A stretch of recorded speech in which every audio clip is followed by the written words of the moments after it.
You are listening to EE Times On Air, and this is EE Times Current. I'm Eric Singer. Today's podcast is sponsored by Synopsys. Our technology, your innovation.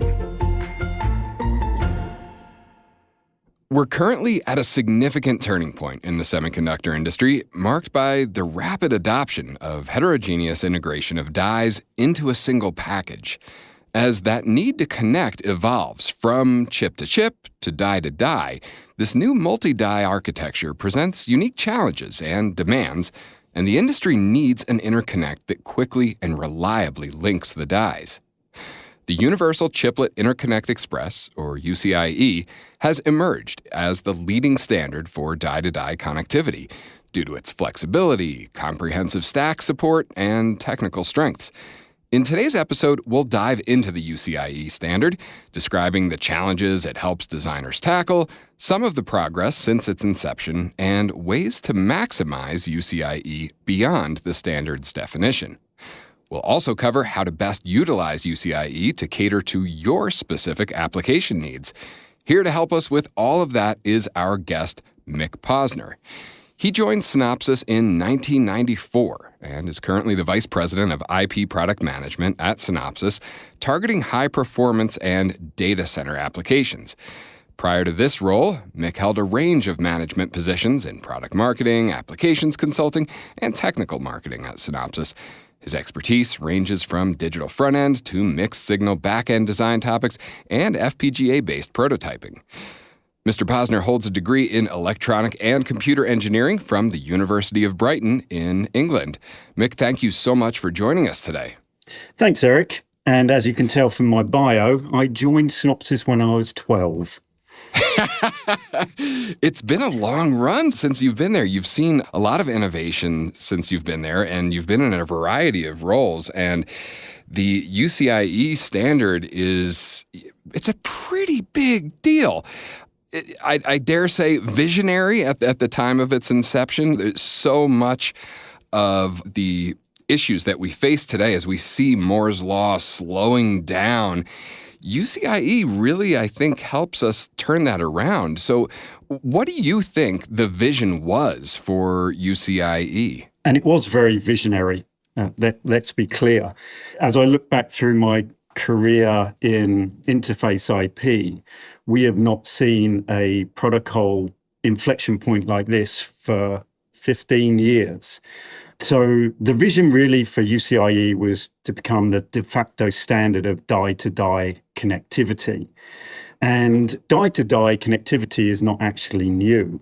There's been organic substrate variants with multi-die packages for many years. But UCIe wanted to take the die-to-die connectivity was to the masses, not just keep it restricted to the few with key expertise. There's never been a time where this need for greater performance has been more important, I think. So how has the industry received and supported the rollout of this standard? So the consortium has over 120 members now. And UCIe really generated a major shift in the market. It provided a consistent and common ground for companies desiring to participate in multi-die to really adopt a standard. One of the things that UCIe did that's different from the other proprietary or other standards on the market was it looked beyond just a pure electrical specification. It moved up into the protocol area. It looked at addressing potential security and chiplet control capabilities. So really, it provided a more rounded, comprehensive specification. And what we're seeing is the introduction of UCIe in itself is helping accelerate that transition to multi-die systems. We do expect to have multiple protocols for foreseeable future. There's always going to be some use cases where a particular technology fits better than others. But UCIe covers such a broad spectrum that it can fundamentally address most 90+% of the use cases.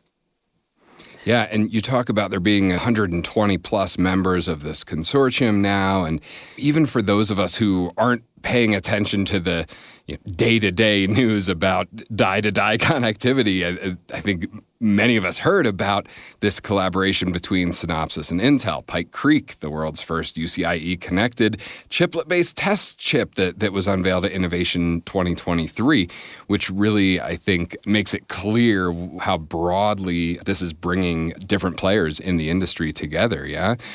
Can you talk a little bit about what other advancements you've seen in the last couple of years? So I will get to the Intel collaboration, but one thing to point out is, UCIe introduced 1.0 spec. And as you would expect with the first edition of a specification, there's bits missing. There has been a lot of work within the consortium working groups, of which Synopsys participates in the electrical, the protocol, form factor, automotive groups, really driving the standard forward. A part of that is the UCIe 1.1 spec, which addresses some of the gaps in the 1.0 spec and introduces a few new capabilities.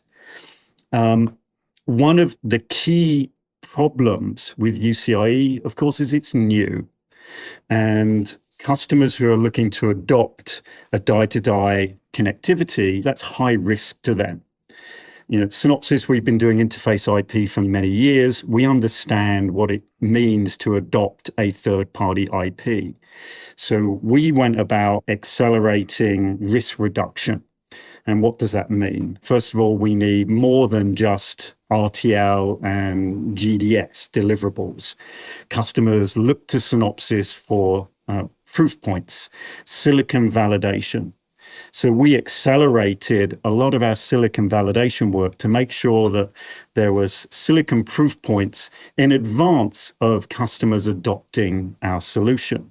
So this gives them lower risk. They can see it actually functioning in silicon. So that leads us to having our silicon proof points on TSMC, N3, and N5. But UCIe is meant to be an interoperable die-to-die specification. So what better way to show that you can achieve interoperability by doing it with a third party? So we collaborated with Intel to create the world's first third-party interoperability. So this is a Synopsys UCIe die-to-die PHY, TSMC N3 technology, packaged along with Intel's own UCIe on Intel 3 technology. That Intel's had UCIe proof points internally in the past. These were packaged together using the Intel EMIB technology, embedded interposer bridge. And that was fundamentally the world's first interoperability between two separate UCIe IPs. And that's key to the market. It's one thing to show compliance to specification. The other thing is to actually show interoperability between two separate dies designed by two separate companies. Very exciting. Yeah, pretty powerful example that made a lot of news, and rightfully so. Yeah, and this has really led to it's a self-fulfilling prophecy that if you build it, they will come. This is a case of actually having proof points in UCIe is actually accelerating, of course, its adoption. While there has been multi-die for many years, you've got competing standards, bunch of wires, XSR. UCIe has really taken the lead because it's getting the mind share and it has the metrics to really beat these other protocols. So form factor, power and performance, beachfront, UCIe competes and wins in all of those areas. So it is winning that battle to really bring all of these multi-die into a more interoperable environment. I want to say one more thing. I mentioned it once already. there will always be a place for multiple die-to-die interfaces. Synopsys itself, we have XSR as serial die-to-die interface, because for specific use cases, designs are inherently matched to other metrics. Sure. So there'll always be a place, but UCIe is going to really overtake all of them. So beyond this news-making Synopsys and Intel proof that was unveiled at Innovation 2023, are there other significant advancements in the last couple of years that you think are particularly significant? Yeah, so we've covered silicon proof points, and we can talk about what went into UCIe 1.1. Another key aspect was ARM, who are a founding member of UCIe, published what they call their CHI C2C. So this is a protocol layer which sits on top of UCIe. And it's key because it creates a standardized way to interact across die-to-die through the ARM meshes. So this, you can see, is again an indicator of industry adoption. When ARM creates a new standard that they open up to everyone more than just the ARM ecosystem to help drive multi-die connectivity.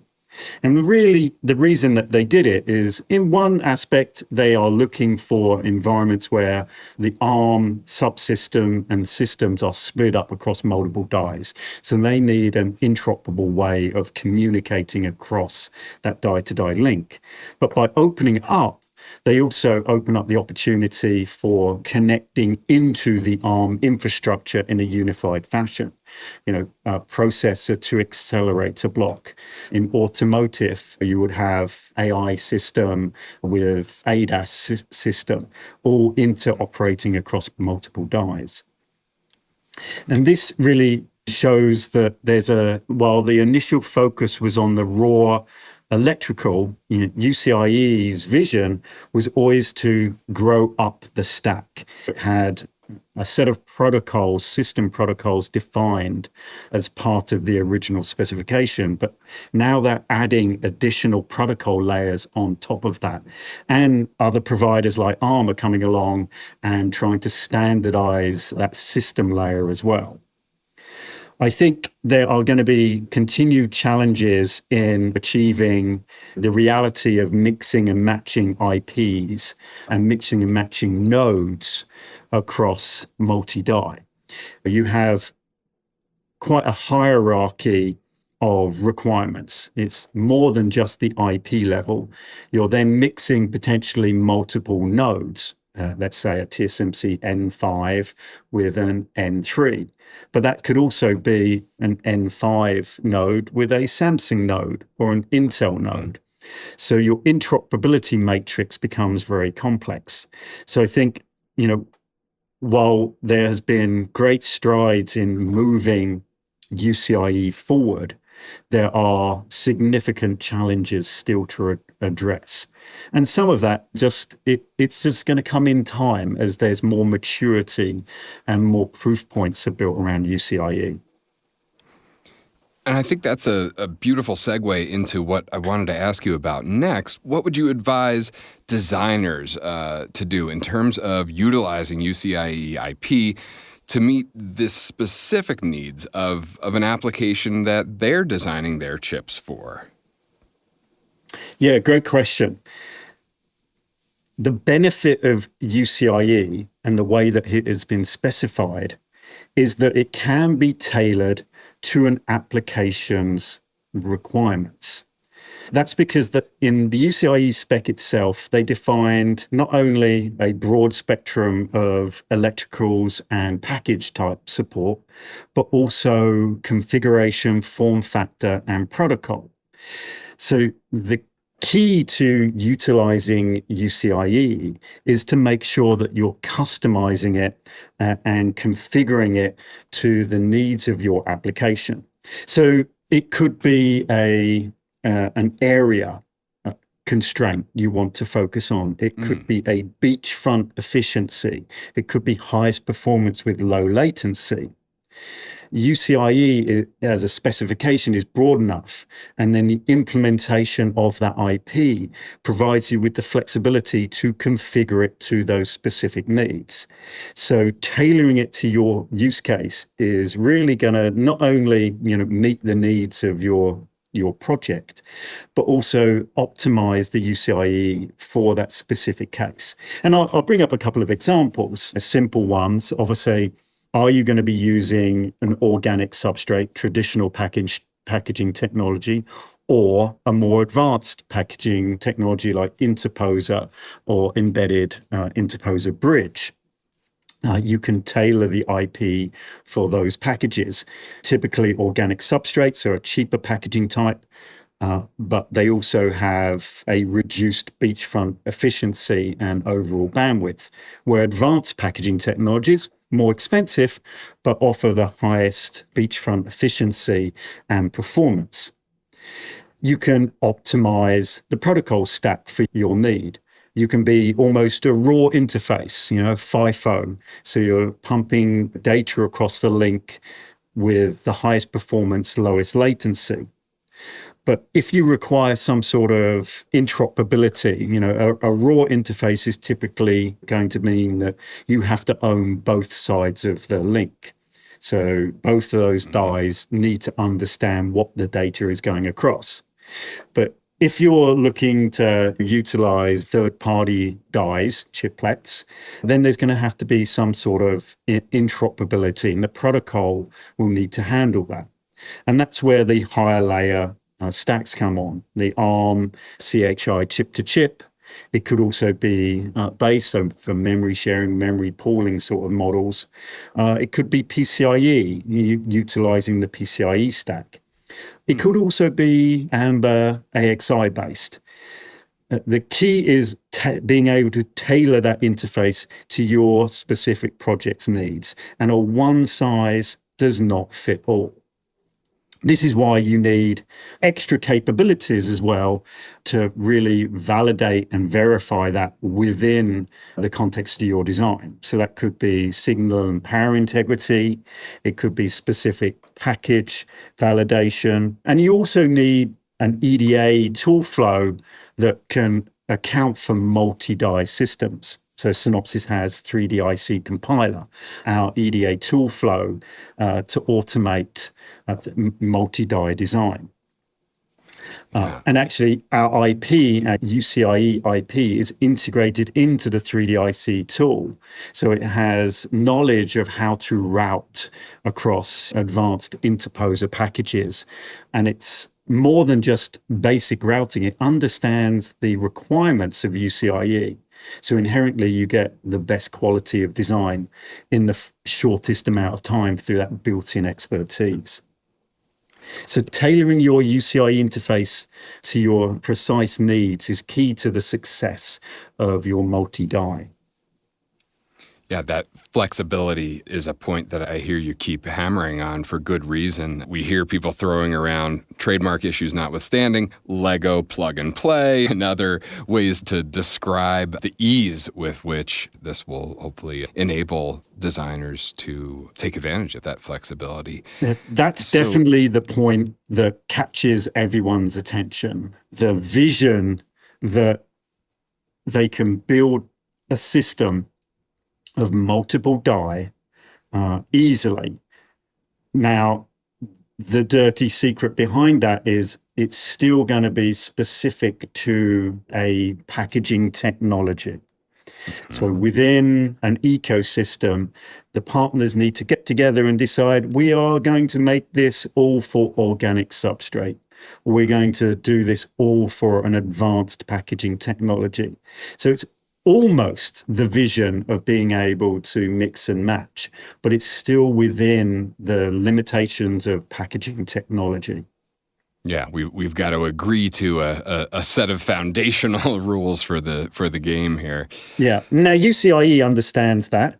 The specification itself, even when you tailor a UCIe interface IP to your specific needs, it still includes the concept of backward compatibility. You can tailor a advanced architecture. The typical off-the-shelf is a by 64TX, 64RX, and you could connect to a half size, a by 32. So it has a concept of that interoperability, but still that raw physical needs to match. If you're on an advanced technology, 45 nanometer bump pitch, it still needs to line up. It can't just magically go out to an organic substrate that would be on 130 nanometer. Yeah. As we do think about seemingly impossible goals, let's talk a little bit about the recent announcement of UCIe 1.1. Can you give us a brief summary of what that entails? Yeah, so 1.1 really was a small update. It fixed a couple of holes and plugged just some gaps of the specification itself. And that's fully expected in the launch of a new specification. Sure. When you actually get to implement it, that's when you suddenly notice, there's a conflict here, or there's a missing definition, there's a gray area in the spec. So 1.1 fixed a few of those and then had a couple of ECNs that really introduced some new capabilities. Error detection and correction in streaming mode. So again, protocol connectivity. So outside of the raw electricals, there has to be a way of error detecting and correcting in the protocol layer, but still keeping it light so that it doesn't overly load the UCI interface and reduce its latency. Similarly, multi-protocol bandwidth sharing was introduced. This is where you can have multiple ports and you're sharing the bandwidth of a UCIe instance. I mentioned one of the other additions, that was a change in form factors. -A, the advanced, supports 64 and by 32. And similarly for organic substrates, by 16 is the standard, and they introduced a by 32, which is a double stack. So this is form factor compatibility. I think the biggest changes was provisions for reliability reporting, and this is specifically for automotive use cases. Obviously, in automotive, you need far higher reliability. And UCIe, while it had an absolute notion of reliability, for advanced architecture, there are built-in redundancy lanes that can be automatically swapped in and out based on manufacturing test. There was no what's known as mission mode testing, so the constant checking of the link. So UCIe 1.1 introduced a standardized method of polling fundamentally the connection to make sure it's still operating to spec. And then a working group really introduced the notion of further compliance testing. So we mentioned earlier on interoperability between Synopsys and Intel. That shows just interoperability. But just like other specifications, PCIe USB, there really does need to be a compliance program where multiple vendors can go in and say, I have created a die that has a UCIe advanced implementation, and you can test it against something that they're going to call the golden die to show that it is compliant to UCIe. So that is still a work in progress. And Synopsys is deeply involved in defining what golden die will look like. You can see we've already proof tested that architecture with Intel. Can that be scaled and expanded to support all vendors? So now that I've forced you to trudge through the practicalities of the current state of implementation, I want to get back to the excitement around this topic, because it really is pretty world-changing here. So let's shine up your crystal ball and tell us what you see for the future of UCIe. Clearly, UCIe is keeping pace with the ever demanding market changes. And there's some key inflection points coming up. At the moment, UCIe is what's known as 2D and 2.5D. So 2D being organic substrate, 2.5D being advanced interposer-based architectures. But in the future, 3D is coming. So 3D is stacking of die. We've already seen die stacking. HBM is a stack of DRAM dies. So there is already existing 3D technology. What's going to change is that stacking is not going to be limited to just HBM technology. It's moving to the logic die as well. So we are seeing a demand for 3D stacking. And this is going to be impacted by the new technologies. So the next generation of TSMC or Samsung or Intel nodes, it becomes a costly monolithic die. So clearly vendors are going to split that up, keep their key compute in the advanced die, but they can disaggregate other sections. And what we'll start to see is a more mature die with a either stacked on top of or underneath an advanced die. And it won't be limited to just a single 3D stack. So there's this notion of 3.5D, where you have multiple 3D stacks connected together. And that's where UCIe is going to play a part. It will obviously be the de facto standard for connecting the 2.5D, the base layer. But how much of an impact will it have on actual 3D?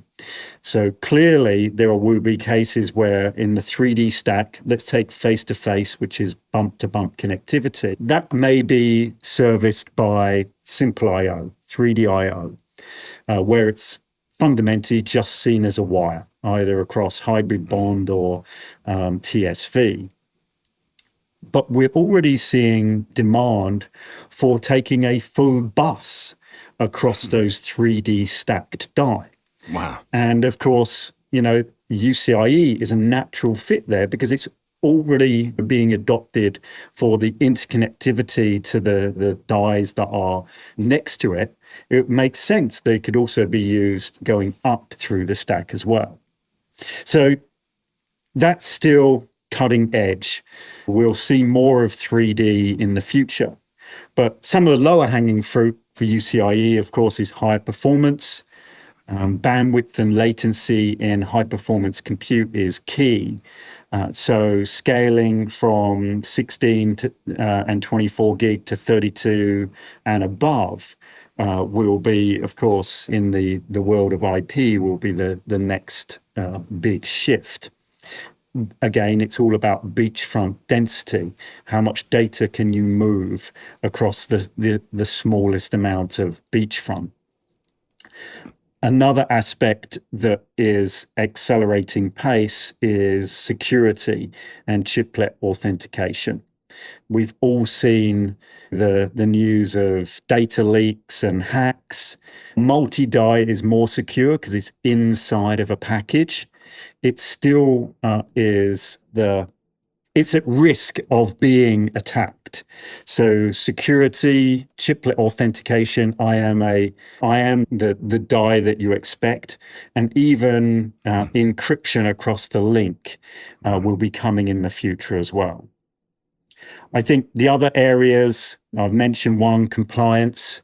There really needs to be an improvement in what is done around compliance testing, so that this vision of a chiplet marketplace where companies can pick and choose dies from multiple companies and just put them together, that requires compliance testing and a full interoperability program. And then we're seeing multi-die expand across all applications. I've mentioned high performance compute. Clearly it's being adopted in automotive, but consumer and mobile products are also looking to adopt multi-die. And UCIe is obviously, again, great de facto standard for that. but it was focused at, highest performance, highest bandwidth, because that's what the high performance in automotive needed. So when you've got it in a consumer product, clearly you're doing that because you want to reduce cost, make sure that it can utilize more mature and technologies, but that also requires area efficient and power efficient. So are there other capabilities that UCIe can bring in as part of the spec that help these battery powered applications? Yeah, it's so exciting to think about the sort of fringe benefits of efficiency and higher performance that come along with that as consumer devices take advantage of UCIe for other purposes, perhaps. Mm-hmm. I think as it also moves into consumer and mobile, the need for additional design for test and test access it's already a hot topic. How do I test a naked die? And then once you've tested and manufacturing that naked die, how do you then test it in system? And the last thing you want to do is package 6, 10, 12 die together and have to scrap the whole thing because one of the die doesn't work. So known good die is another key area that Synopsys is focusing on. We've enhanced our UCIe implementation itself with monitor, test, and repair capabilities, which are above the UCIe specification. And then when you pair our IP with our test IP, we can extend that manufacturing level of testing, the naked die testing, as well as the mission mode testing to cater for these needs for greater reliability and test. Yeah.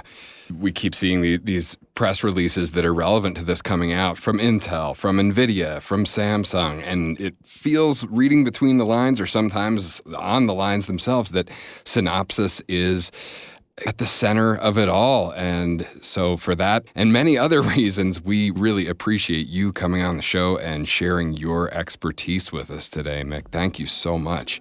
My pleasure. Thanks for having me. That brings another episode of EE Times Current to its end. Thank you for listening, and thanks again to our guest, Mick Posner, Vice President of IP Product Management at Synopsys. EE Times Current is available through the major podcast platforms, but if you get to us at our website at eetimes.com, you'll find a transcript along with direct links to the other stories we've mentioned and other resources. EE Times Current is produced by EE Times. It was engineered by Taylor Marvin at Coop Studios. I'm Eric Singer. Thanks for listening.